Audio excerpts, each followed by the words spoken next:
Сәлеметсіздер ме 4-ші сынып білім алушылары? Бүгін біз қазақ тіл пәні бойынша қашықтықтан оқыту онлайн сабағын бастаймыз. Тақырыбы осы шақ. Оқу мақсаттары. Мәтіннің тақырыбы мен мазмұнының өзара сәйкестігін анықтау және ондағы негізгі ойды тұжырымдау. Етістікті тиісті шақта, өткен шақ, келер шақ, осы шақта қолдану. Ендеше бейнежазбаны тамашалап, Бібішхан Текебаеваның өлең жолы мен үлкен тарауымызға шолу жасап өтейік. Табамын жерден керегін, аспанда зулап келемін. Аспан мен жерді жалғаған, шарықта көкте өлеңім. Биіктен туды көремін, өрелі менің өз елім.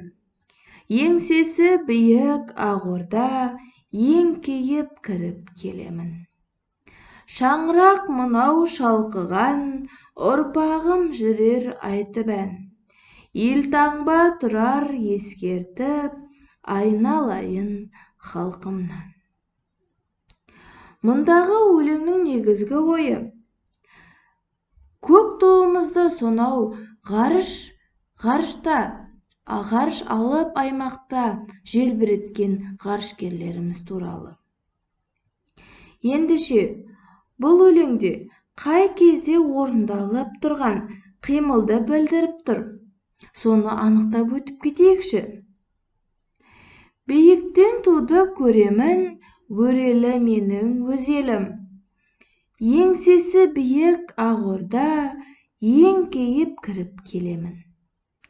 Бұл жерде дәл қазір орындалып тұрғанын білдіріп тұр. Демек, бүгінгі біздің өтетін тақырыбымыз дәл қазіргі орындалып тұрған сәтке байланысты. Осы шақ. Осы шақ етістіктер іс-әрекеттің қазір болып жатқанын білдіреді. Мысалы, көріп отыр, өсіп тұр. Осы шақ етістіктері: не істеп отырмын, не істеп жатырмын, не істеп тұрмын, не істеп жүрмін. Не істеп отырсың, не істеп жатырсың, не істеп тұрсың, не істеп жүрсің.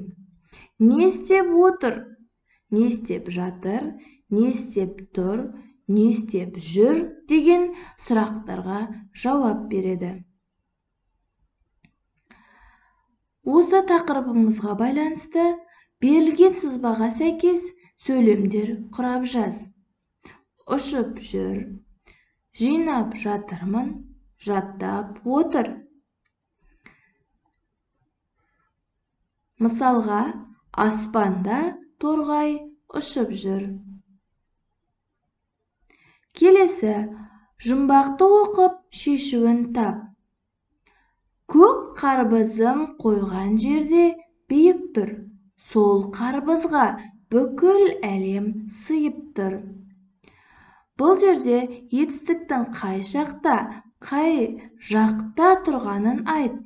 Жұмбақтың шешуіндегі сөз туралы не білесің? Және жұмбақтың шешуіндегі сөз бойынша осы суретке байланыстырып әңгіме құрап жаз. Осымен бүгінгі біздің онлайн сабағымыз аяқталды. Сау болыңыздар.